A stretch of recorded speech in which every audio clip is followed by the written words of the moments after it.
Mulugu district tournament క్రీడలకు హాజరై క్రీడల్లో పాల్గొన్న జాతీయ కాంగ్రెస్ మహిళా ప్రధాన కార్యదర్శి ములుగు నియోజకవర్గ ఎమ్మెల్యే సీతక్క గారు క్రీడాకారులకు స్ఫూర్తినిస్తూ ఉన్నత శిఖరాలు చేరుకోవాలని, గెలుపు ఓటములు సహజమని అన్నారు. మీరు చేస్తున్నటువంటి కృషికి క్రీడాభివందనాలు తెలియజేస్తా ఉన్నాను, శుభాకాంక్షలు తెలియజేస్తా ఉన్నాను.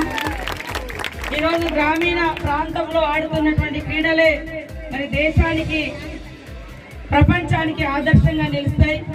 మనం అనుకుంటాం మన ఊర్లో ఎక్కడో మారుమూల ప్రాంతంలో, గ్రామంలో, తండాలో, గూడాల్లో, దళిత వాడల్లో మనం ఆడుకుంటే మనం ప్రపంచానికి తెలుస్తామని అనుకుంటాం. కానీ ఎదిగొచ్చిన ప్రతి క్రీడాకారుడు ఏదో ఒక మారుమూల ప్రాంతమే ఆ గ్రౌండ్ లో మరి ప్రత్యర్థి టీం మనం ఇంకా చూసుకుంటాం. ఆ తర్వాత గెలుపు ఓటంలో ఎవరికి వచ్చినా మళ్ళీ షేక్ హ్యాండ్ ఇచ్చుకుంటాం, విషయం చెప్పుకుంటాం, చెప్పుకుంటాం లేదా శుభాకాంక్షలు చెప్పుకుంటాం. తర్వాత మళ్ళీ అందరం కాదు అంటే కలిసిమెలిసి పోతాం. రాజకీయాలంటే కూడా అట్లనే ఉండాలని నేను అంటా. ఎందుకంటే ఆడేటప్పుడు రాజకీయం, మిగతా అంతా ప్రజలంతా మన వాళ్ళే, జనాలందరూ మన వాళ్ళే అని అట్లా ఉండాలి.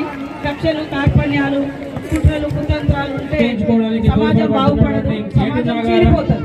అట్లనే క్రీడాకారులు కూడా, క్రీడలు అంటే ఆటలు అంటేనే ఒకసారి పోటీ అంటే